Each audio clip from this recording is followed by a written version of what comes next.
Saudara-saudara sebangsa dan setanah air, hari ini saya akan melanjutkan short lecture dengan tema mengembalikan marwah negara hukum Indonesia. Saudara-saudara yang berbahagia, Konstitusi Negara Republik Indonesia Undang-Undang Dasar tahun 1945 Pasal 1 ayat yang ketiga mengatur secara tegas bahwa Indonesia adalah negara hukum. Namun demikian sangat disayangkan, sekarang ini kita telah menjadikan Indonesia tidak lagi menjadi negara hukum, tetapi lebih nampak sebagai negara undang-undang.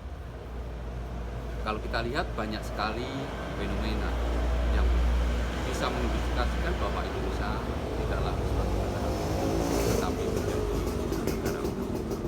Termasuk para penstudi hukum yang lulus sebagai sarjana dengan gelar sarjana hukum itu lebih bangga dengan mencitrakan dirinya sebagai seorang sarjana undang-undang daripada sebagai sarjana.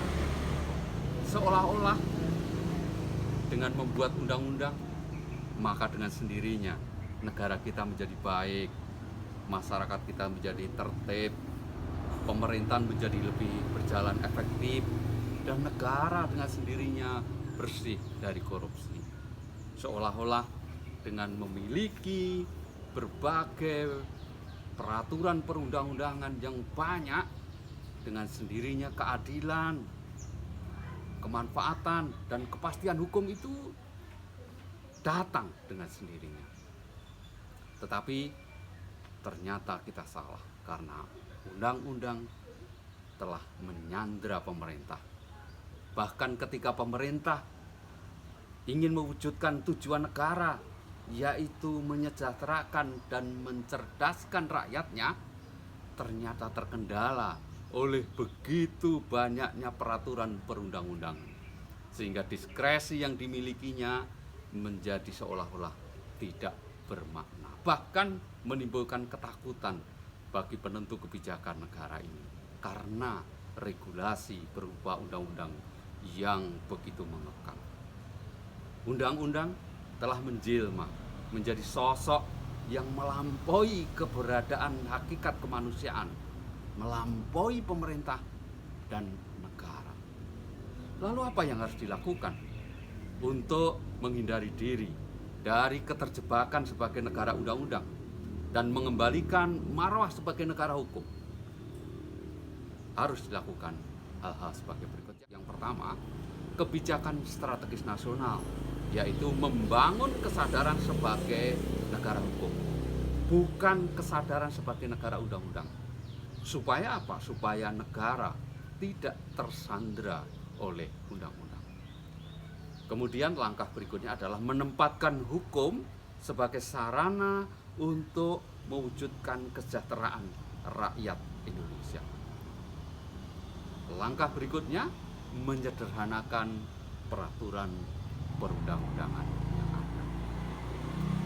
Perubahan kultur sebagai langkah strategis yang kedua, yaitu membangun budaya malu bila harus berurusan dengan masalah hukum dan pengadilan.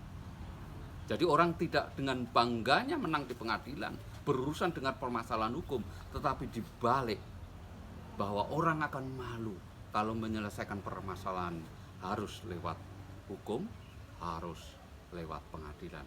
Dengan demikian, hukum ditempatkan sebagai instrumen of the last resort, apalagi dalam konteks hukum pidana, supaya tidak semua perkara harus diajukan penuntutan ke pengadilan, seperti yang terjadi saat ini, terjadi overcrowding penjara melampaui level 300%.